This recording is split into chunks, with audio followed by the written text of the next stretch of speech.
the Cardinals hired Chaim Bloom as an advisor to John Mozeliak. That was, Peter Gammons couple of months ago, maybe even longer than that, right after the season, said that Chaim Bloom had been in talks with the Cardinals. And Peter expressed on Twitter or X, he expressed, I think he used the word probable or probably. So he thought it was going to happen, and it's happened. And I tell you what, this is a pretty exciting development in the Cardinals offseason because this organization, the front office really needs a fresh perspective and a new voice. And also someone who comes from that Tampa Bay baseball family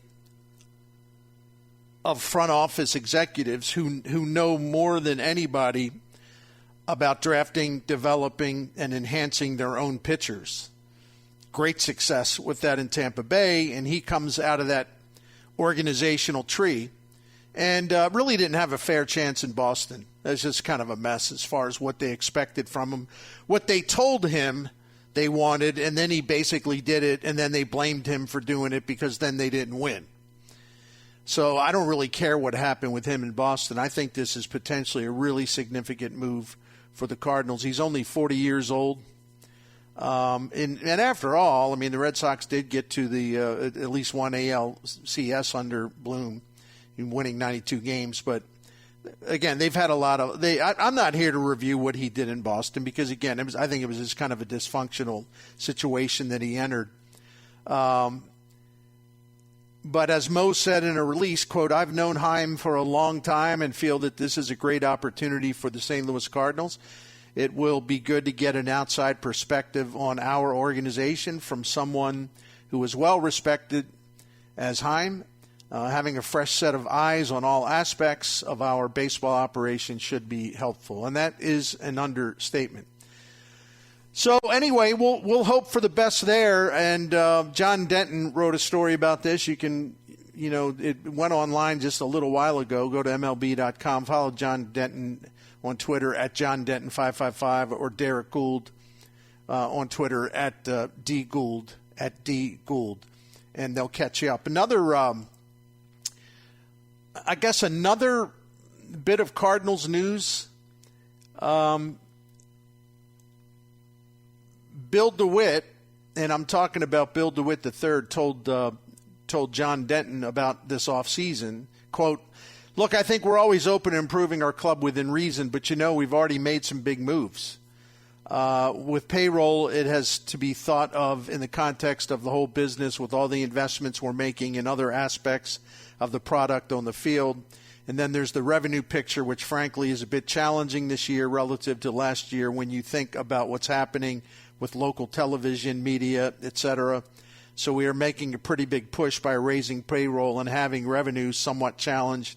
It's actually quite a commitment. Now, is there a little more payroll room there? It depends on the deal." So, all right. I mean, the Cardinals right now, and I checked this morning, after requiring Andrew Kittredge, the reliever from Tampa Bay, which did increase their payroll because they traded Richie Palacios, who was making just barely above the minimum. As of this afternoon, the Cardinals ranked 10th in the majors in their 26-man payroll and also in their 40-man competitive balanced tax payroll. Now, I don't know if they'll stay 10th because there's some teams behind them that have yet to really money up, let's say, and so we'll see where they are at the end of the offseason. But the Cardinals, as at least right now, in terms of their place within the 30 teams, have gone up payroll-wise, at least in the rankings. But I also think it's pretty much the same. It's probably a slight improvement. I mean, we can quibble with this. Accounting can be done in a lot of different ways. I think we're talking about a modest increase, and really ending up similar to where they were last season. They were a little bit over, just around $200 million in the 40-man before they made trades at the deadline that took some payroll off the books. So they didn't end up at $200 million in the 40-man payroll at the end of last season. However, they were They were at $200 million before those trades, and they're over $200 million now. I think the last time I checked, they were maybe $205 million. I can double check that, but just take my word on it. I have no reason to lie to you. So anyway, I'm sure what Bill DeWitt III is saying is not going to be well received, simply because there's just a lot of curdling frustration out there, and it's not going to go away until the Cardinals not only win and win in a way that they're not calibrating. It's like, oh well, 86 wins ought to do it. When they get into if they get into the playoffs, it'll be because they were really, really good and they really, really deserved it. They earned it. And then, of course, it would be nice to see them have some postseason success, which has been a long time coming. Although I know there's a great percentage of people that still don't understand the concept of randomness in the postseason, which is no longer my problem. I can only explain it so many times. But, again, the last two teams in the National League that made it to the World Series averaged 85.5 wins. So if that's not randomness, I don't know what the hell is. And the Dodgers, who spend more money than anybody, they've made the postseason in, I think, 10 out of the last 11 years. They did win one World Series, but it was in the COVID season, so it wasn't the full season test. And only the Yankees have spent more money than the Dodgers. But again, postseason randomness. It can bite anybody, or it can lift any underdog that gets hot at the right time. But, I really just think, we talk about this stuff a lot. We really, truly do. And I certainly vent a lot of frustration. I dispense some anger. I talk about the things that bother me about the Cardinals baseball operation, and just sort of the decision-making process and where they stand and where they've fallen behind. No one can ever accuse me of taking any of this lightly. Because I pretty much I lay it out there, stone cold all the time. I don't hold back because I have no reason to hold back. And but that said, I try to be fair, and being fair is not in vogue today in the United States of America. You know what? So that guy, he says he's trying to be fair. What a wimp! That's the way my mom and daddy raised me. Try to be fair, son. You just be fair. Okay. All right. So all of this quibbling, they spend enough. Did they do enough of this? Are they failing in that? Let's fire everybody. And then in 2 weeks, let's fire everybody again. I've kind of reached my limit on that, just in terms of, hollering just for the sake of hollering. And to make the same point over and over and over again. And listen, man, I'll continue to beat the drum, trust me. But the Cardinals think they've done enough. They think they've stretched the payroll. They point to the problems with revenue and concerns over TV contract. And so we can do the whole thing. Well, they said that, they're wrong. We say this, we're right. My point is, and I'm not being dismissive because I talk about the Cardinals every day, but my point is, you know what? We'll see who's going to be right. Are the three starting pitchers and some bullpen help? They have gotten bullpen help, but it's not. It doesn't come with the guys they've picked up. There's only one guy that's got a track record you can look at. That's Kettridge, that you can look at and say, oh yeah, okay, I see the quality there. So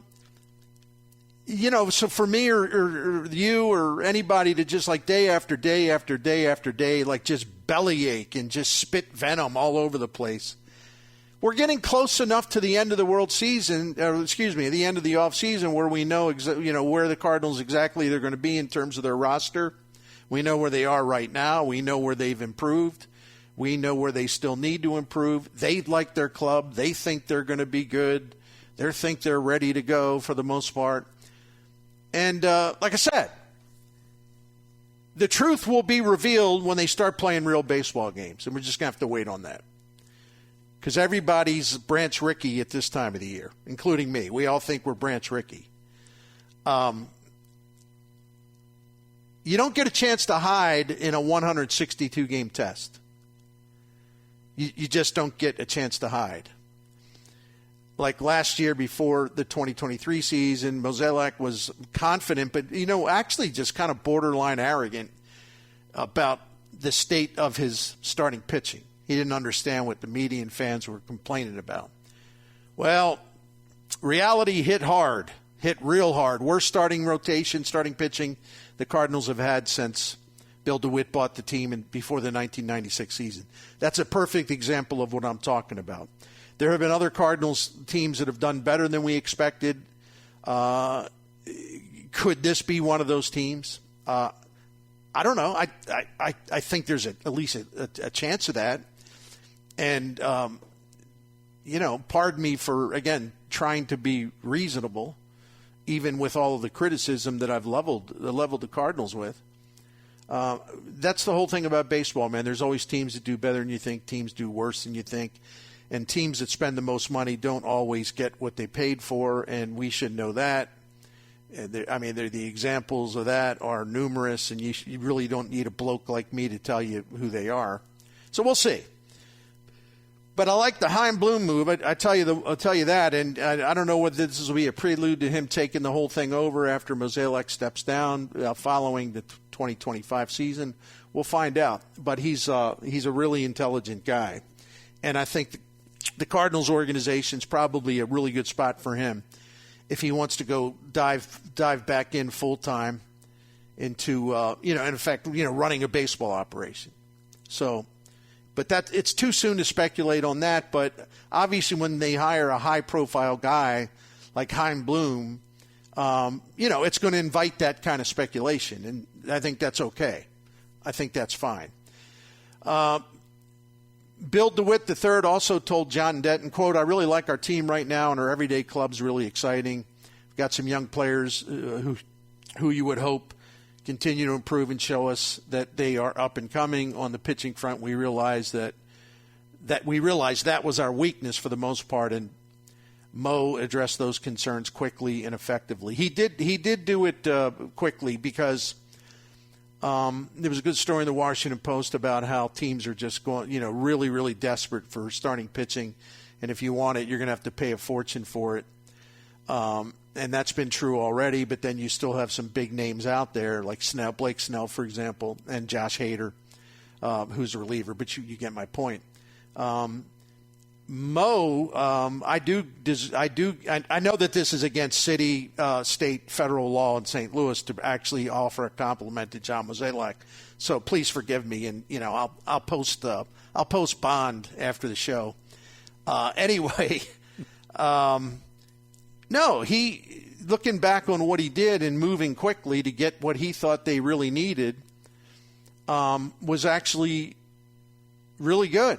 I mean, the timing of it was really good. I'm not saying he signed 3 Cy Young winners, not saying that at all, but it's still amazing to me that, here in the year 2024, I have to explain the importance of innings and the importance of not, blowing up your bullpen because your starters are terrible.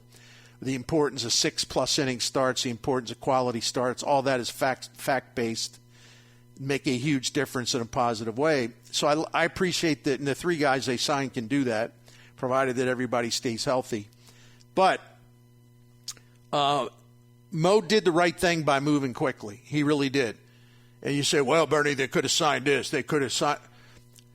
Shh. Do you think John Mozeliak's in charge of what they spend? Do you think that he calls Bill DeWitt up and said, Bill, I'm going to offer Blake Snell $200 million. Is that all right? Yeah, go ahead. No problem. Mo, you do what you want. You don't have to worry about what I say. I'm always fascinated by this, and I've been hollering about this for years. When people start going nuts over the payroll, and there's reasons to criticize the payroll limitations, but they point the finger at John Mozeliak instead of putting the responsibility where it really belongs. Bill DeWitt Jr. controls the payroll and decides what they can spend, and by extension, what they cannot and will not spend. So if you want to blame John Mozeliak basically for being an employee of Bill DeWitt, Well, go ahead. It seems kind of silly to me. If we're talking about they could have signed this pitcher at the same cost, or they could have traded this guy for that. They had an opportunity here that they missed. Okay, that's totally different. But to scream and holler about Mozeliak, with regards to payroll decisions, it's just stupid.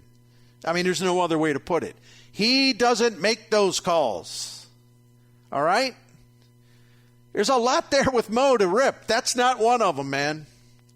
So given the money that we now know he had to work with, see, they led us to believe there would be more money that he had to work with, that the payroll would go up more than it has.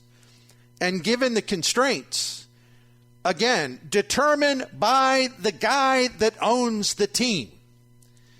By him going out there quickly and taking care of the business of getting 3 starting pitchers and doing it at the price point that ownership pretty much insisted on, he did nice work there. But Jim Hewer, as much as I say that, I know that there is a large percentage of the audience who's missing the point entirely of what I'm saying, because they're just filled with rage and they want nothing positive said about the Cardinals. Ooh. But I just why people can't, and that applies to media, not me, but that applies to a lot of media. Why can't differentiate between the guy that is in charge of the roster does not mean he's in charge of the payroll. The guy that puts together the roster does not dictate the terms of the payroll. Why people can't figure out that separation has always existed, and this is nothing new. It's been like that since Bill DeWitt Jr. purchased the team. And by and large, it's also worked out pretty well that way.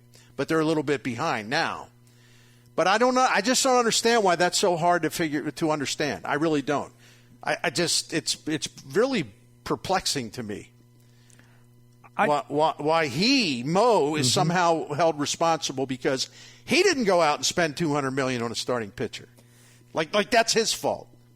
Doesn't make any sense. Yeah, I'm with you because, look, even anyone who's listening to us right now, like you said, you all got a boss, and if you're running something, your boss is going to tell you what your limit is or where that, hey. And I've had to deal with it in this business with different owners who looked at me one day and said, "You got to get rid of this, this, and this." And I went, "Well, wait a minute." And he goes, "Nope, you just got to go do it." So you do what you're told. When there's a budget set for whatever business you're in, and your boss tells you you have to go with that budget, you can't say, "Well, yeah, but we could really do." Nope, that's what the budget is. You would think people would understand that a little bit more. I know, yes, John Mozeliak does make certain decisions on who and how, but when it gets to dollars, that's not his point. It's somebody else telling him, here's your budget, go spend to that. But if you go over it, somebody's got to go or you're going to be in trouble. So I mean, it's like with any business. So I'm with you on sometimes why people don't get that part of it. No, and it's I just think it's just being mad at everything, and I get that too. I really do, and I'm not trying to have it both ways. I just understand why people are upset. I guess what I try to do is take the stuff that I am angry about, frustrated with, but just make sure that I channel it to the right place, rather than indicting everyone that works for the organization or something. That's all I try to do. It's like, I kind of know where the line is as far as who's in charge of the roster and who's in charge of the payroll, or who makes the final say on the payroll.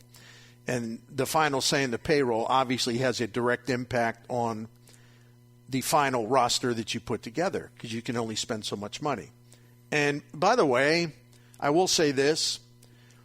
If the Cardinals are going to be over $200 million in their 40-man payroll, they really don't have to apologize for that, because, again, there are teams that spend more than that don't do as well as the Cardinals have traditionally done. And the Cardinals, by spending $200+ million, have put themselves in a position to win if their decisions about who they brought in turn out to be good, smart decisions that pay off. But I don't think anyone needs to, apologize for having a $200 million plus payroll. That's all I'm trying to say. It's pretty a good amount of money to make something happen. I did get a couple texts here. One says, under Mozeliak's watch, there's been a lot of money wasted on free agent signings. Who's responsible for that? I agree. Yep. Which, of course, I've talked about, 27,000 times approximately. Of course. Yes. But it's also not that simple. Because when you have a need to fill and you know you have some money to spend and you go spend it on Dexter Fowler and it blows up on you, you know what the real problem is? If you really wanted to get the best player you could to play a certain position and you have the chance to do it, but it's going to cost you a lot more money, and you don't have the freedom as a general manager to spend that money, so you settle for what I like to call half measures. It's like, in other words, and this isn't like a perfectly, this example, it doesn't coincide, but people will get my point. Mm-hmm. If the owner says, no, we're not spending money on Bryce Harper, we're just not going to do that. We're not going to go that high. Well, that's how you sort of get down to the level where you're settling for a Dexter Fowler. You know what I mean? Yes, agreed. So, yeah, it's not as cut and dried as the text message. Our friend who just sent that, it's not as cut and dried as he wants us to believe. And I try to remind myself of that because, again, if they're quote overpaying for marginal talent or moderate talent, we can say they didn't spend their money well, and they didn't. But one of the reasons they're kind of playing in that field and playing in that section of the market is because he doesn't have the freedom to go to the high end part of the market. That's what I'm trying to say. And at that point, I'd rather see them not commit 5 years, $82.5 million to Dexter Fowler. Although I refuse to be a hypocrite, and at the time I liked the move. I'm not going to be like all these other people out there who at the time liked the move, and it's now they pretend I ripped it at the time. No, you didn't. I'm sure 75% of you didn't. Where else has he made huge mistakes in terms of spending? Well, bullpen guys, we know that. Yeah. Do we have to go over that 20,000 times? We all know that. Also, overrating, what does Uncle Bernie say all the time? Overrating his own talent. Giving extensions to Matt Carpenter at a time of his career where it was kind of like, well, wait a minute, I don't know about that. That's kind of risky business. But some of the contract extensions worked out okay. They got a hell of a lot out of Adam Wainwright before he got old and couldn't pitch anymore. He signed an under market value contract. I mean, there's ones that have worked really well, but no, he's had a huge problem in his bullpen investments. Now he's trying it another way, so we'll see how that works. And the biggest problem he has is they just remain wedded to players that they believe in and players that they're saying a little prayer that those players will make the front office look good. And that gets back to the outfield shuffle all the time. All the time. And other than the Fowler contract, let me say this. Other than the Fowler contract, this whole outfield shuffle where it's bodies in, bodies out. Oh, this is our outfield. Oh, wait a minute. No. It's this outfield. No, we like these guys now. Where they're constantly changing all the parts and, saying, well, this is we're going to have to give these guys a chance and build around them. Other than the Fowler debacle, where else has money been a factor in terms of who they've chosen to play in the outfield? Because you want to draft and develop your own guys. I have no problem with that approach. But you got to be right in how you draft and develop your guys. And your evaluations about their ceiling and how good they're going to be, you have to be accurate. Not all the time, because nobody is. but you have to be accurate at a pretty high level. That isn't payroll. That's judgment. That's baseball judgment. That's personnel evaluation. See, again, people want to put everything on well, how many dollars do you spend? It's not always that simple or elementary. It really isn't. Why did they have to go out and sign these starting pitchers? Because they failed as an organization, systematically failed to carry on and continue with something that was a big-time strength of theirs, drafting and developing starting pitching. Then they started to fail at that, and that's why you have these huge voids in your rotation. If they were taking care of the thing that they used to do best, but they let the rest of the industry catch up to them and move ahead of them, and they went from one of the leading teams in terms of drafting and developing starting pitching to one of the worst teams at doing that. Well, that's how you get yourself in this situation where you're going to have to spend money to patch up your rotation. And you're also going to have to make some huge changes to make sure you're doing a better job of drafting and developing young pitching, because that's been a disaster in recent years. But I get it. I listen, man, do I think they should be spending more? Yeah.